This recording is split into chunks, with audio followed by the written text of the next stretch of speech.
So we started a series, kind of start of the year series last weekend called GPS. And it's really about goals and planning and systems and all that kind of thing as we get ready for the new year. And here's one of the things we said.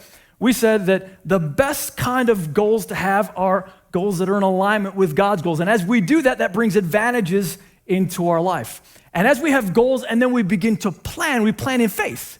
We said we plan in faith believing that if I make plans, God is sure to bless some of them as I'm trying to honor him with them. And then finally we said, and as we pray, we're kind of refining the plans. We're saying, well, this is what I think, Lord. What do you think as we would try to execute some of this?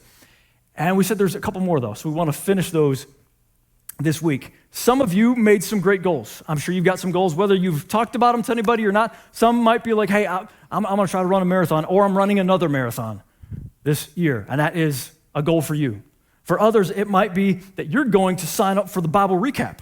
Just like so many in the church have, you're going to go to fierce.church/Bible recap and try to read the Bible within a year. We're all doing it together. You're welcome to jump in any day at all, so just go ahead and do that if that's one of your goals.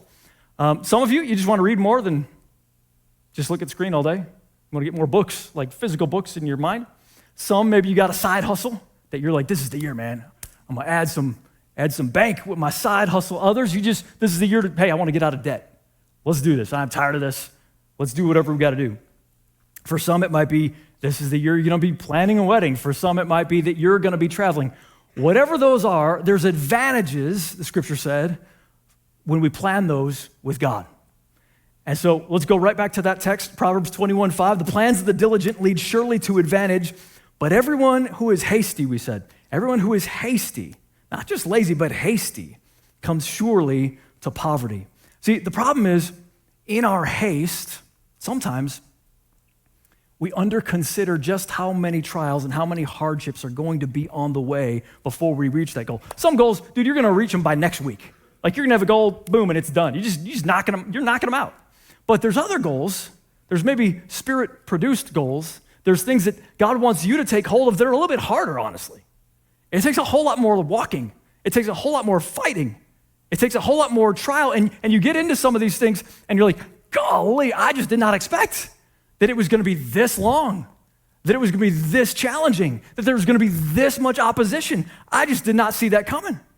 And you can start out with a lot of zeal, but when it's zeal only for a human plan, it's not that you can't still get stuff done, but we're missing the advantages that God wanted to bring. Sometimes in our zeal to even get God's agenda done, we can have misplaced faith. We can have faith in people that we probably shouldn't put our faith in. We can have faith in self, and we probably shouldn't put our faith in that. It's misplaced faith. And so today, I just want to talk to us about growing in grit. There's some things we got to grow into. You can't just go take them. Unless you're taking them like over 15 years, or you're taking them over even a year. You're just taking it slow because it comes slow. It doesn't all just happen fast. Because one of the things we talked about last weekend was, most of the time, God is doggone slow. Like, he just is slow. It just takes a long time. And that's not that he can't go fast, but a lot of what needs to happen to us on the way to the goals takes time because there's inner surgeries that God is doing. It's rarely about the goal for God. It's about who he's making us on the way to the goal. That is really the most important thing. So let's jump back in. So we said goals and planning and prayer. And now here's number 4, push. Goals and planning and prayer and push. So David starts out with a fantastic, it's a goal dream that God has given him. I don't mean literal dream. I mean this thing out there that God says, this is going to happen. He sends the prophet Samuel. And Samuel, it's like a whole kind of secret family thing. He finally gets to David and says, David, I don't know how to tell you this, man, but you are going to be the king of Israel. And that's a little problematic because there's already a king of Israel, and I don't know if he's going to like that. And David is just, he's a teenager, and he doesn't really know what to do with that, and he doesn't really do anything except he keeps living for God. That's his whole plan. I'm going to plan to live for God. And for some of us, as you think about the goal that's out ahead of you, maybe the best plan, the first plan at least, is whatever I do, I'm just going to plan to live for God. I'm going to do my day-to-day life. I'm going to keep going to work. I'm going to keep going to school. I'm just going to live for God. That's what David did. That's how he started out. And as he did that, that's when he ran into his challenge that took a lot of courage. Let's jump forward 1,000 years. The Apostle Paul is in prison. He's scheduled to be executed. And he writes this very encouraging, very optimistic letter to his protege, Timothy, who tended to be a little bit timid. And he says, Timothy, here's what you got to remember, man. I get it because I'm about to go die here pretty soon, probably. 2 Timothy 1:7, for the Spirit God gave us does not make us timid, but gives us power and love and self-discipline. He says, Timothy, you weren't called to step back, you were called to step up. And you need the Spirit's power to take action, to take charge, to take whatever you need to take to keep moving forward, to push with love for others, to push by the Spirit's power, to have concern, selfless concern for others. Well, that's really what David spent most of his early life doing, was by the Spirit of God, taking ground, loving others, expressing concern for others. So one day, he just happens to show up. His father sends him on an errand, and there's this giant there, Goliath. You know about him.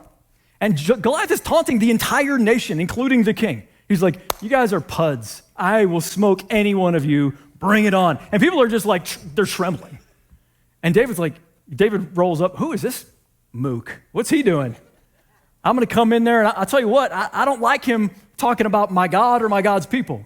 And so by the Spirit of God, David, he's full of faith. He's already fought the lion and the bear, protecting the little lambs, the little sheep that God had given him. And so he's like, here's what we're going to do. Just let me go. I'm going to go out there, and I'm going to shoot a sling in his head, and then a stone in his head, and then I'm going to cut off his head, which is exactly what he did by faith. And it's a whole big scandal, man. It's a whole big to-do. That happens in 1 Samuel 18. And then, it's so dope, it's so awesome that spontaneously people write a song about him right there. And gals start singing it. They're like, hey, man, Saul, he's our king. He's slain his thousands, but David slain his 10,000s. There was really only one guy, but they're like, he's so awesome. Everybody loves him. He did what even the king wouldn't do. There's a great big song about it. And so he's kind of famous. There's a celebration, and he's pushing through the fear, and now he's into a time of celebration. And sometimes on our way, as we're pushing, there's celebration times. There's times where you won. You did that. That was really good. That's a success. Fantastic. Well done. Way to go. But people are tested by the praise that is given them. Sometimes we can focus a little bit too long on everything we did right, and we're starting to miss what we could be doing right. And we're getting a little high on ourselves. We're getting to think that we're all that. And it's time to say, hey, man, great celebration, but I don't want to be tricked into thinking I'm better than I am. Because that's what can happen with pride when you overthink about how great you are. When you overthink about how great you are, you pick a fight with somebody you can't win. When you overthink about how great you are, you swim into the deep end where you can't keep swimming. You do stuff that is foolish because you're overinflated in your sense of yourself. So David pushes through that, and he gets to this place of disappointment. The king is kind of like excited and jealous of David. And so he says, I'll tell you what I'm going to do. I'm going to give you my daughter in marriage, David. Because you're so awesome, you can have my daughter. But then he messes with him and takes her back and gives it to another person. And David, at first, he's all humble. He's like, wow, who am I that I would be in the king's family? It's a princess. Oh, I guess that's not real anymore. Can you imagine how disappointed you might be? The whole journey is full of disappointments. And so this other daughter, Michal, she's in love with David, and so Saul says, I tell you what, I'm gonna tell him that he can marry her, but I'm gonna give him a challenge that might get him killed first because I kind of want him dead. See, King Saul's the mad king. Dude is crazy. And he's crazy with jealousy, and he's just pushing, trying to get this guy killed. Ultimately, he starts trying to murder the guy. Can you imagine how that feels? You're people they sing songs about, and really you're delighted to be in the family. There's something about, when you join a family, you want everyone to like you. Don't you? You want people to think you're at least worth, being around and loving and mentor. He's probably looking to the king for mentoring, like, oh man, this is going to be great. And yet this dude is trying to kill him. There's a lot to push through.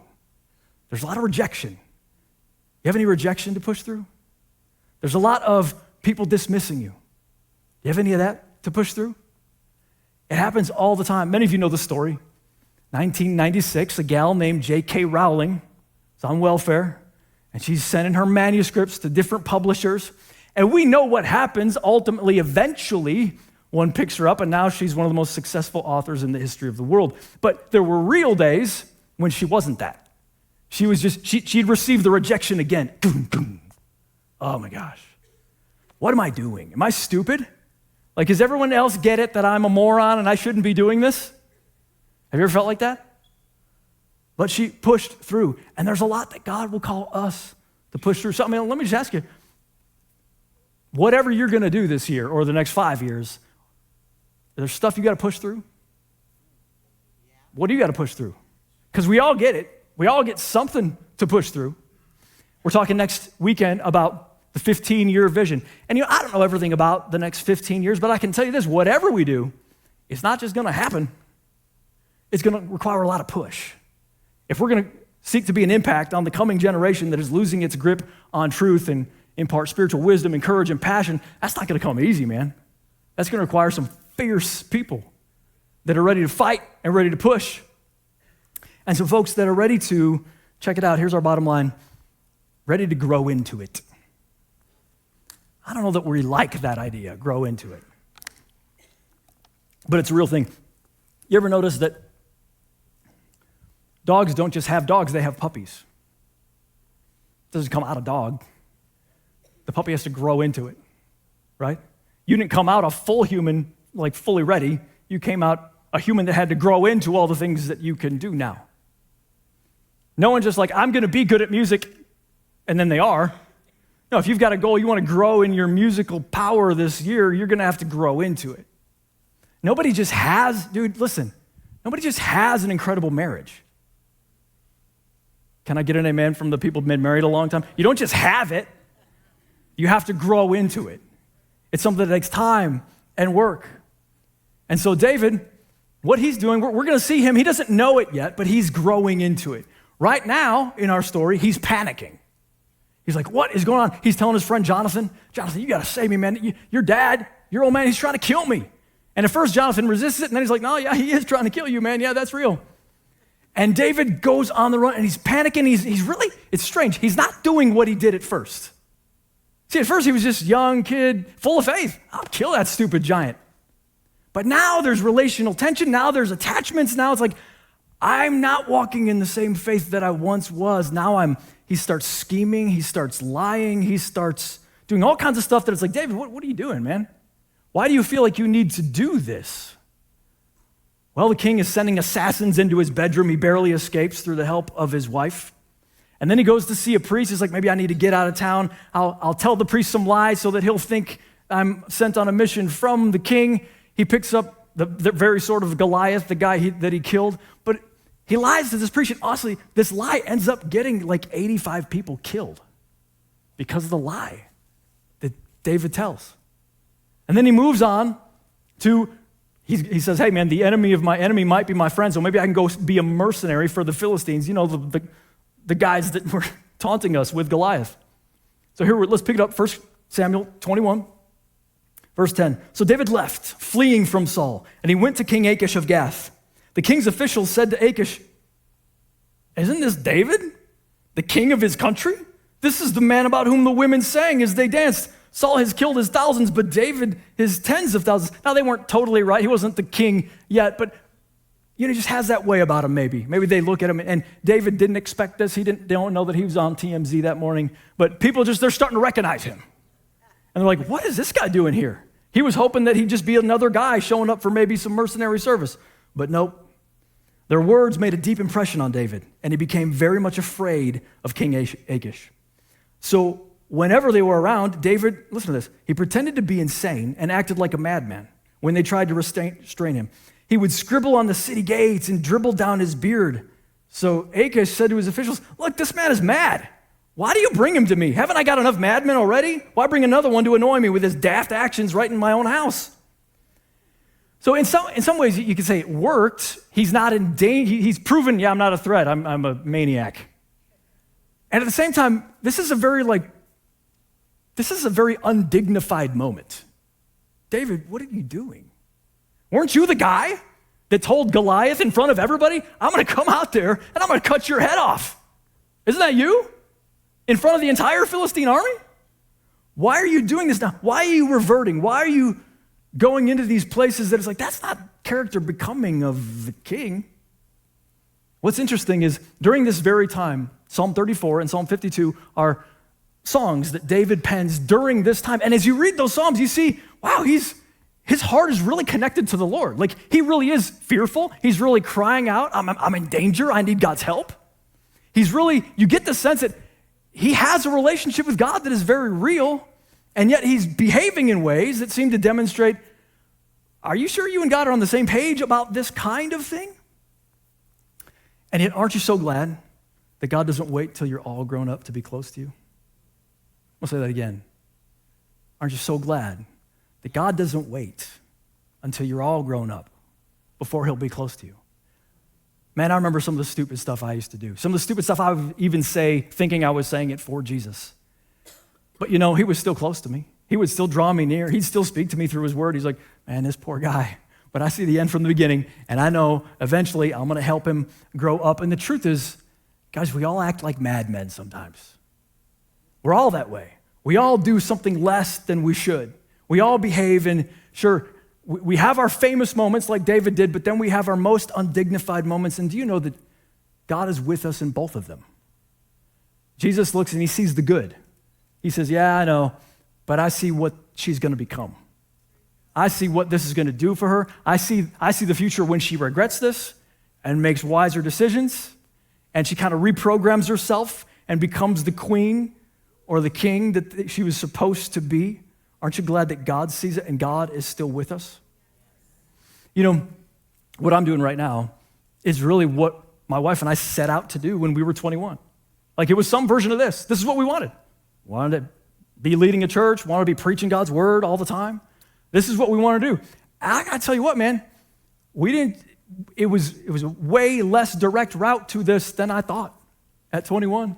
Sometimes we just think everything's going to be up and to the right. It's all linear, man. It's just like, yep, zip, there I go. But how many know it's really not like that at all? It's like 3 steps forward, 1 step back, you fall down into a pit, you start to cry, you get up, you climb a ladder and fall off that, then you go back a mile, and then you maybe scoot forward 2 inches, and then slowly you're like, Jesus is just like dragging you the whole way, and you're getting there, but baby, it don't feel good, and it's definitely not a straight journey. We started, and at first, there was a leadership failure in the church that I was pastoring as a very too young man. And so that hit us, and then we're out of real ministry for 7 years. I was sick and all these up and down disappointments. And then finally, as I'm finishing up school, I'm finally just a little door opens for me to do some kind of a ministry. And years are going by, and I'm like, God, I feel like I'm getting too old. I'm not going to be able to do anything. And he's quiet, just trust me, just keep going. Just keep walking. And then, finally, we get to do some real ministry, and then there's disappointments. And then, check this out, there's theories that were just wrong. There's theories we have that we make mistakes with, and we're like, oh, that was dumb. Now I have to go undo the very thing that I thought was so smart when I was younger. And then we keep going, and finally, we get to plant a church in 2009, and yet that's filled with, it is filled with a lot of fun. It's also filled with a lot of frustration because no one knows how to do anything. You can't tell anybody to do anything because nobody works for you. And so everyone's just trying to hammer this thing together. And then there's betrayals. And then there's people that you bleed for, and they come up and kick you in the shins and slap you and walk away. Not literally, but that's what it feels like. All the way God is bringing us, and the test I didn't see that was there was, hey man, can you grow into it? You don't have to be there right now. Can you grow into the character of the man you want to be someday? Can you do that now? Can you get that in your spirit as something that needs to happen? Can you grow into it? So, can I ask you, can you grow into it? Can you grow into this year? Maybe it's not just the goal, maybe it's the healthy boundaries that it's time to grow into. Maybe it's you've got these really cool dreams, and they really are cool, and they really are God, but there's a consistency that you lack that makes everybody question your integrity. Maybe it's this year that you want to start to grow into that, to grow into my word is yes, not yes, no, maybe. It's whatever I say is going to happen. That's really what I'm going to attempt to do. Is there a space in your marriage? You're thinking you got a dud. You're like, I just got the wrong marriage, man. That's all it was. And it's really not that at all. It's just that the Lord you thought it was supposed to be, ever after the movie, right there on day one, and it's really, no, you have to grow into this again and again and again. Can you grow into it? Can you just decide? How many think we should grow into it? I think that we should. Goals, planning, prayer, push. Okay, so we got G and 3 Ps. G, P, P, P, S. Here we go, number 5. G, P, P, P, S. Surrender. So David keeps going. He keeps going a little while. And one day he finds himself, he's on the run from Saul. Saul's chasing him with his entire army. He finds himself in a cave. And it just so happens that Saul says, I need to really relieve myself. So he goes back into this cave. And there's David with some of his boys. And they're right there. And it's within like stabbing distance. And it's like, oh my gosh, is this it now? Have I ran all this time and snuck around all this time and lied all this time, and now I'm finally ready to do this? Listen to what it says.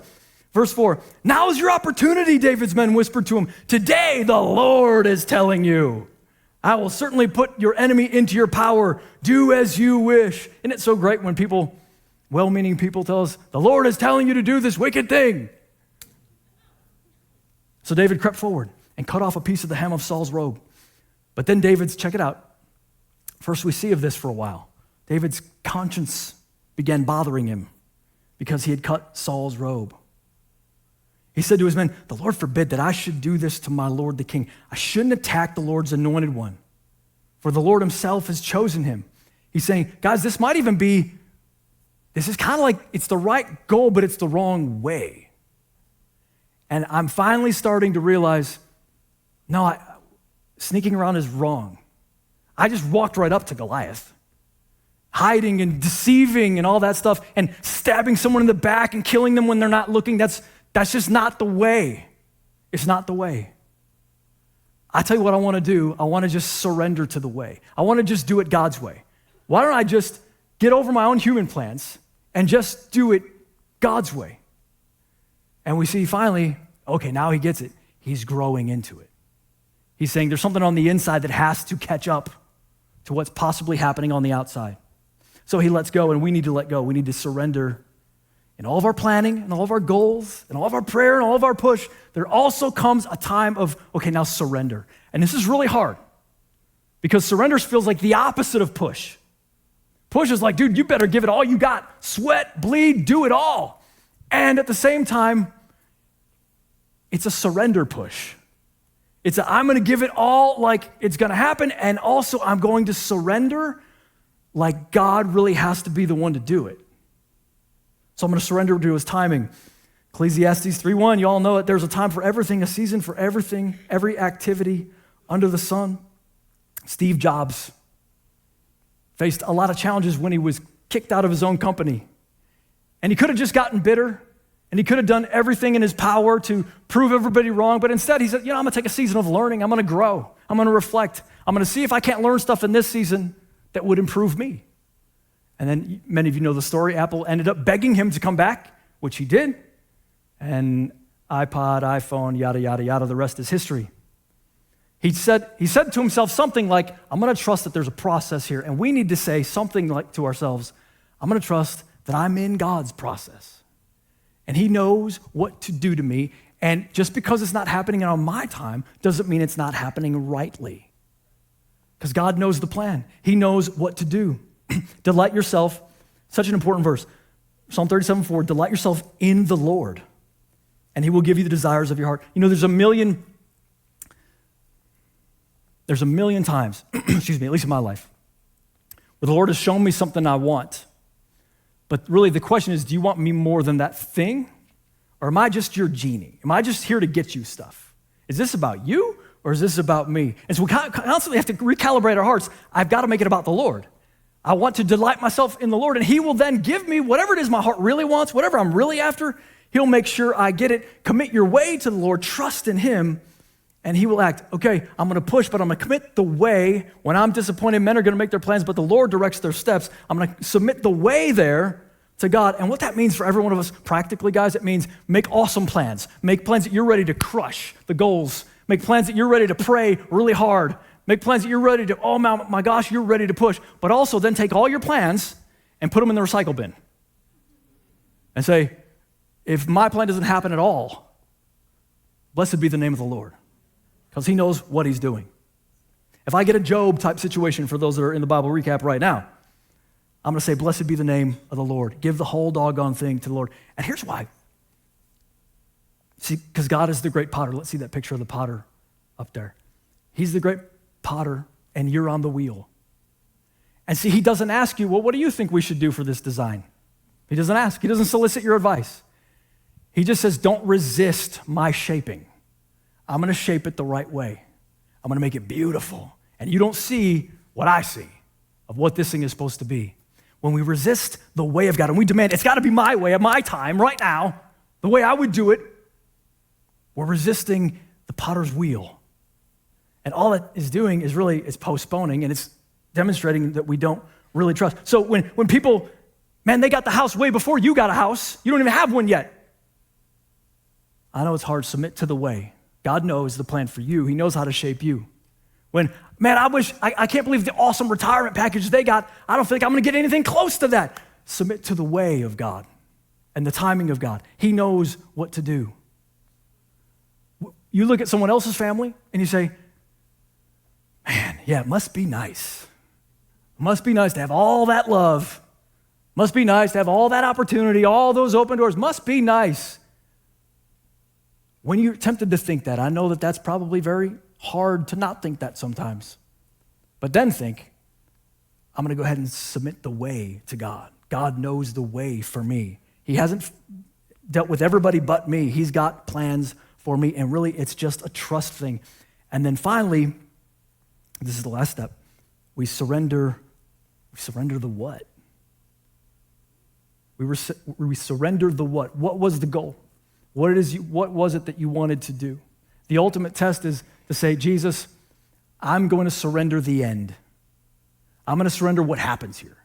I've been pushing for this, and some of them you gave them to me. You gave them to me right away, and others that took me 5 and 10 years, and others of them, it looks like I'm going to die, and I'm not going to see that goal fulfilled. And I'm surrendering the end. I'm going to say, I don't know how this ends, and none of my business from here on out. Jesus, you know the end, and Jesus isn't trying to hurt anybody. He's not trying to communicate to you that he doesn't care.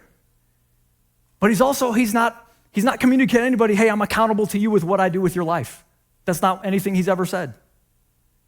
He says, I am God. Trust me. I know what to do. Trust me. So let it go. What do you got to let go of? See, one of the things you're going to have to let go of, you're not always going to get a vote with God. On the way to your goals and dreams, you're not going to get a vote. Your opinion, it's not that he doesn't care about it, but has no bearing on what he's going to do. Your ideas, as brilliant as they are, don't matter, at least as far as what he knows is right. And for some of us, it maybe is good to just say, I'm going to put this on the altar, and I want it, and the Lord knows I want it. I'm going to delight myself in the Lord, and if he wants to bring it back, he'll bring it back. But it might be that I'm going to be in heaven before I see what this was really about.